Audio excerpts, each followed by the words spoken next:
It is time to finally talk Psycubes. Welcome back to Cocky Gachas, and in this video we are going to talk about the highly asked for content Psycubes. What Psycubes should I use? What Psycubes should I level up? Or this and that. Okay, so the reason why I also want to make this video today is because tomorrow we are going to have a free 6-star Psycube. So in case people start spamming me in the comment section below, hey, please make a video on Psycubes, I'm going to preemptively one-up you guys. So I'm going to make a video first, and I'm going to talk to you guys not just about 6-star Psycubes, also about 5-star Psycubes, and also a strategy when it comes to Psycubes. So first, going into the bank, you're going to be able to see all of these Psycubes, and also if you've played since day one, actively rushing, actively pushing content, you should be also getting a second 6-star Psycube tomorrow. You can see over here 170. I haven't even cleared my Pinuma analysis for today. I'm trying to clear 07. But regardless, even if you farm 06, there's not much difference. Tomorrow you should still be able to get your 6-star Psycubes. So 2 6-star Psycubes, what should I choose? This is a big question. Okay, so I'm going to go through each and every Psycube, 6-star Psycube, including the 5-star Psycubes, and then you guys are going to make your decision yourself, but I'm going to give some recommendations. So first we have Brave New World. With Brave New World, the effect is very simple. Ultimate Might is a passive thing. So basically just the strength of your ultimate doesn't affect healing skills. However, there is also an amplification, which is after the carrier casts an ultimate incantation might of the next incantation plus 20%. So this is honestly very generic. Think about it. Everyone has an ultimate, and if you are putting this Psycube on that unit, probably DPS. If it is a DPS, it will have an incantation to be able to use, which is also a damage-wise incantation. So incantation might for the next one is going to be increased. Eternity, Regulus, honestly any unit. This is the universal Psycube that people go for. So honestly, if you ask me recommendations, I say 5/try. I'll get at least Brave New World. Okay, so at least get Brave New World, because this is going to be very useful for a lot of characters. Just slap it on any DPS, you can use it, and the meta always changes. You might use this character one day, like it's a crit base, but tomorrow you wouldn't use it, so your crit Psycube wouldn't be useful. However, of course, if you are really an enthusiast, you can go on with the Psycubes, right? So Brave New World, very generic one.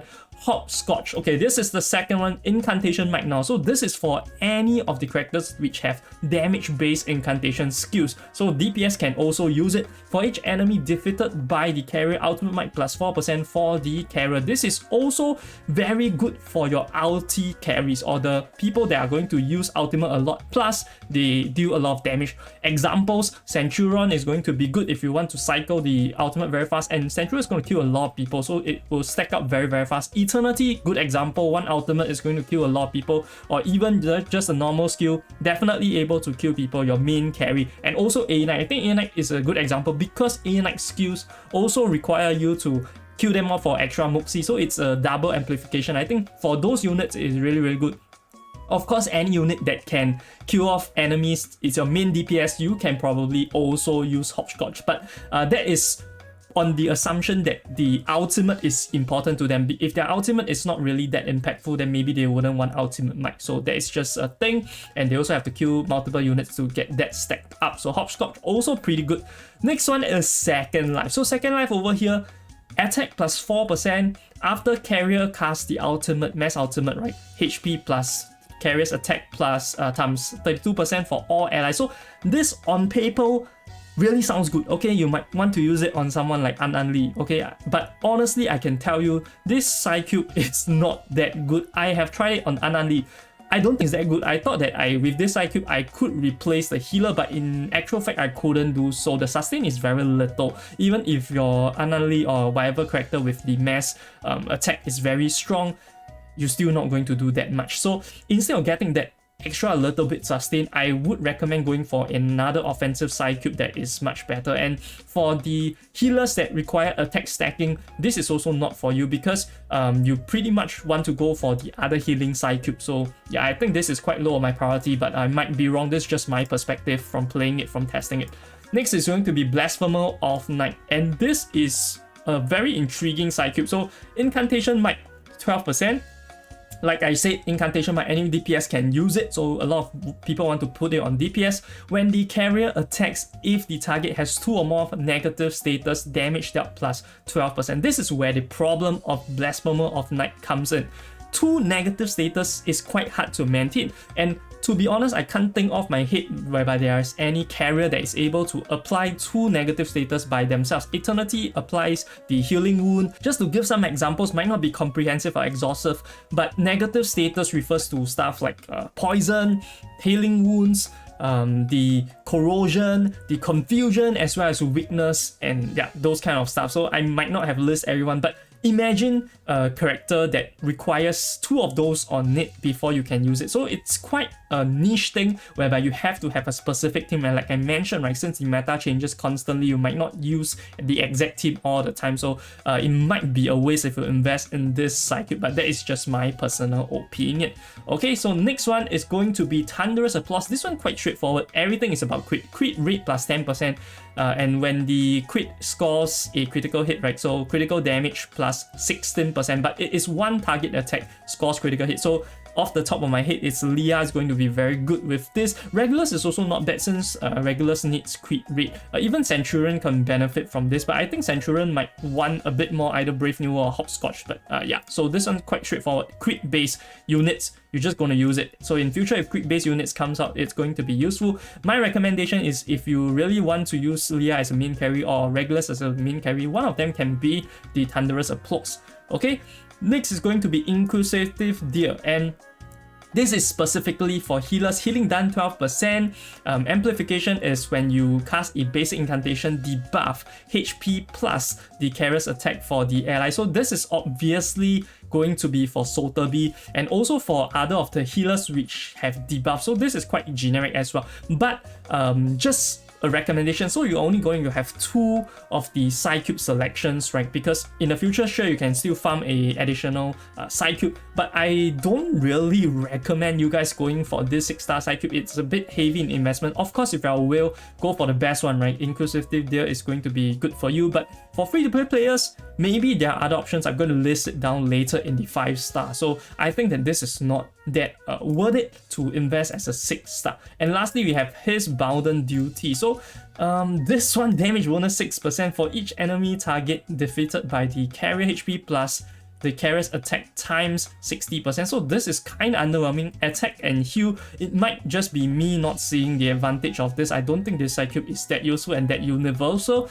Quite meh in my opinion. Very, very mid. Okay, so this is just my opinion. And overall for 6-star Psycubes, I would recommend to choose 2. Okay, and my reasoning is very simple because look at something. Okay, we just go into Brave New World and I'm going to click on see the max stats. So Amplification level 5 incantation after it casts an ultimate incantation might of the next incantation plus 40%, so 20%, double the effect. And where does this level 5 come from? It comes from dupes, which means you would have to pick and choose which of your 6-star Psycubes you want to invest in. And since your team is going to be based off 4 units, you don't really need like 80 Psycubes, okay, so to speak, but you just need to have a couple Psycubes. So I would suggest pick a few that are more universal, and then you can just invest in duplicates of those to get them leveled up instead. So my personal choice based on my roster, I don't have like Centurion, I don't have Leah, so I probably wouldn't get Thunderous Applause, and I'll just go with Brave New World plus Hopscotch for my Eternity. So Brave New World is my generic one, and then Hopscotch is my specialized ones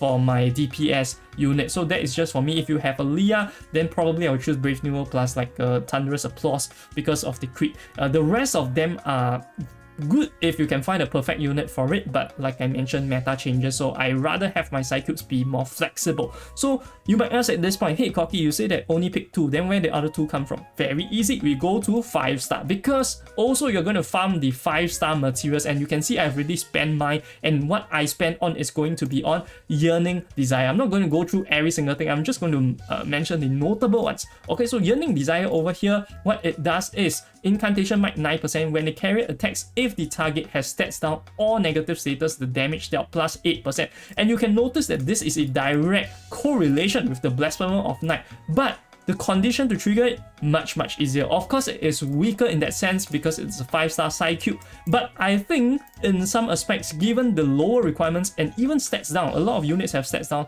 I think this is super flexible, and that's why I'm choosing it for the one that I'm going to go to Amplification 5 with.